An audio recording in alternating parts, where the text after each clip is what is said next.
couple of days ago, we told you about how The Atlantic had this article talking about the #1 issue is the economy. And right now, Joe Biden is losing. But when you look at the numbers are really good, but people just don't feel like they're good. We've also seen New York Times columnists say the same thing. The numbers are good, but people feel bad.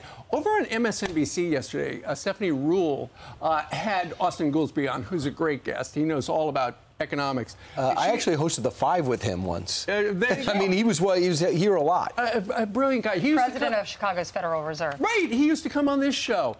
Here she is, and she's saying exactly the same thing we've heard time and again from people on the left who are trying to help Joe Biden, and that is the numbers are really good, but people don't feel good about it. Here is Stephanie and Austin.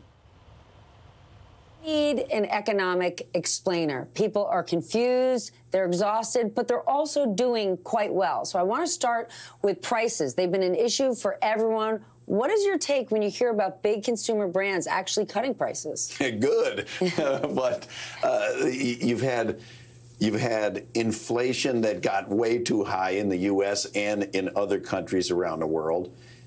Incomes didn't keep up with that. I think the economy's doing well, but we get shocks from outside the United States that can throw us off. And we have seen that happen with supply chains. We've seen that happen with wars. We've seen that happen with oil prices. And so I think we're kind of keeping our fingers crossed we don't get another.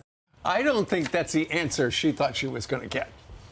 She was talking about how we have noticed some of the big box stores cutting prices like Target. And it's going to be interesting to see how they fare through that process, because I think they're lowering them to attract all of us to go to that store. Bargain hunters. Because all the other stores are raising prices. They're like, I have this idea, we're going to lower prices and see if our numbers are good. But she talked about how some of the fast food restaurants are cutting prices too, like Wendy's is offering this $3 breakfast deal and McDonald's is offering a new lower-priced value. Right. Which would suggest that during Joe Biden's economy, look at all these places that are cutting prices. Yeah. You shouldn't feel so bad. But we know people feel bad. So what's so interesting is, Steve, you're right. A lot of the numbers are good when it comes to unemployment. A lot of numbers are good when it comes to growth, but maybe not as good in the last quarter. But the one thing people are noticing is the inflation rate. And then for the longest time, the president said, well, look, our inflation's lower than everybody else's. That didn't make you feel better, but for a while it was accurate. Now it's not. Do you know that inflation is going so low at the UK, they're actually going to cut rates? And the EU is right behind them. They're cutting rates. And we know that China's beginning to recover. So the president can no longer say, it's a tough situation coming out of the pandemic. I was handed a bad roster, and I'm trying to make the best of it, and we're coming out quicker. You can't say that. And then he wants to have corporate greed. Then he's blaming corporations for jacking prices up for maximum profit.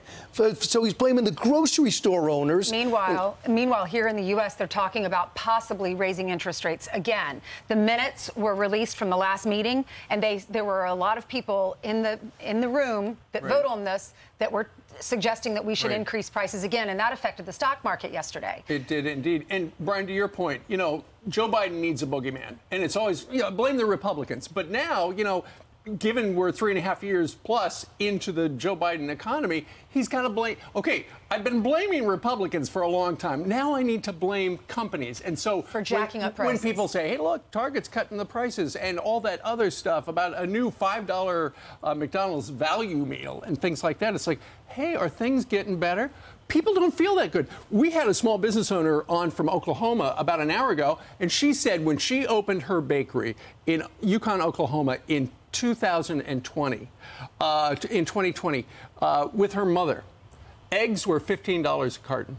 They're now $50 to $100 a carton, and she doesn't know if she's going to be able to make it. And when your margins are so small on these restaurants and these grocery stores, you have to raise the price. Yes. It's not gouging. You don't gouge people when things are tight. They don't want to raise the prices because they know it's going to affect who's coming in the door. What they buy, yeah. Exactly. So because everything is more expensive, a lot of people are opting to stay home. It's affecting summer travel plans. 72% say it's a big deal for them.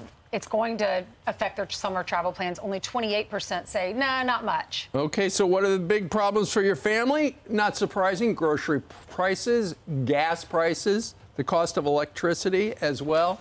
Add to that insurance. I hear from so many people that the insurance is through the roof, and there are a number of insurance companies that have actually pulled out of different states because their losses in the past have been so big. It's Thursday, so the AAA, they looked at Thursday through Monday travel. So the highways are going to be busy. If you're heading out of town, try to go out early. Leave early, right? Exactly, leave right now. If you can take off after work. the show. Right, leaving exactly. An hour a lot of people are working minutes. Today, and then they're traveling after work, and they're going to skip tomorrow, and then Monday's the holiday. But out of 55% of those who are not going away, 73% said they don't have enough money for a trip. A couple of things just I'd add to that. That last thing you read, Steve, on that list was utility costs. Yeah. So many people, when I leave the set, will come up to me and go, you guys keep focusing on gas prices in your car. We're talking about the utility costs are doubling and tripling, and now air conditioning season's about to start as heat goes away, according to reports. I haven't talked to Janice lately, but I do think it's going to get hotter in the summer. But I would add that, too, and also when it comes to excess income on vacation, a lot of people are just saying, I'm not doing it this year, which is going to hurt the entertainment industry, the resort industry, the cruise industry, so it could ripple on down.